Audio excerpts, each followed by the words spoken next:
Well, when it comes to real estate, we know it's all about location, location, location. But it turns out the same is true for your health. Where you live has a significant impact on everything from your likelihood of getting disease to your own mental health. So joining us to break down the research is the Director of Geriatrics for the Sinai Health System, Samir Sinha. Good to have you on your morning. Good morning, I'm here. All right, let's start with something that was new to me, and that is this link between dementia and where you live, in particular close to a highway system. What's the link there?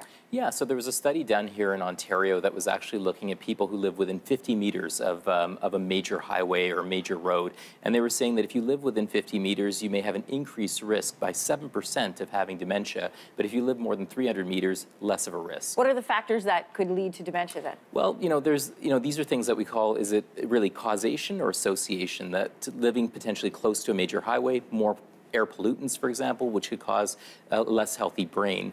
But the idea is that maybe if you don't have much money and you can't afford a great property, you might have to live by a highway, and you may have more risk factors for having an unhealthy brain too. All right, well, this next one made me smile. So people who live near pubs are happier, they have more friends. I would say that's because they're going to the pub more often, but you're saying this is more than just about the alcohol. I got to test this theory when I lived in England. So it's the idea that this was a study done with over 2,000 people in the UK, looking at if you live closer to a pub, you're more likely to actually drink in moderation, because you're more likely there to socialize with other people and have better connections with other people, being less lonely. And this was actually done by the Campaign for Real Ale. You have to always remember who actually funds these studies, because they're concerned that the pubs are closing at 21 pubs per week.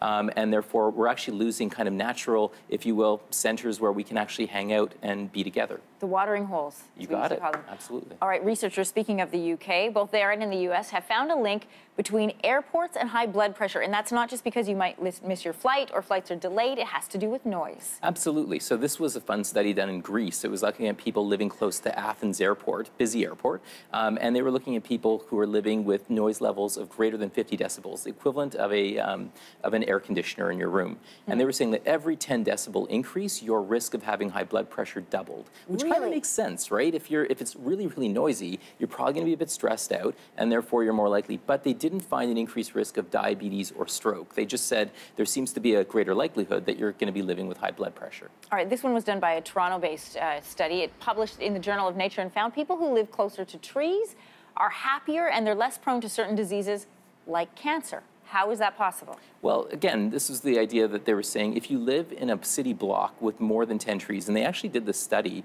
by looking at satellite imagery. So they looked at people's responses to their perceptions of how well they felt, and then also looking kind of what their postal codes looked like and how many trees were there. And the bottom line was they said that the more trees you live around, your perception of living the equivalent of many years, up to 7 years less, or even living with more income, being richer, is what you're associated with. I guess that's my question then, Samir, is if you can't afford to live away from the airport or live in an area with more trees, does this mean, you're doomed to ill health?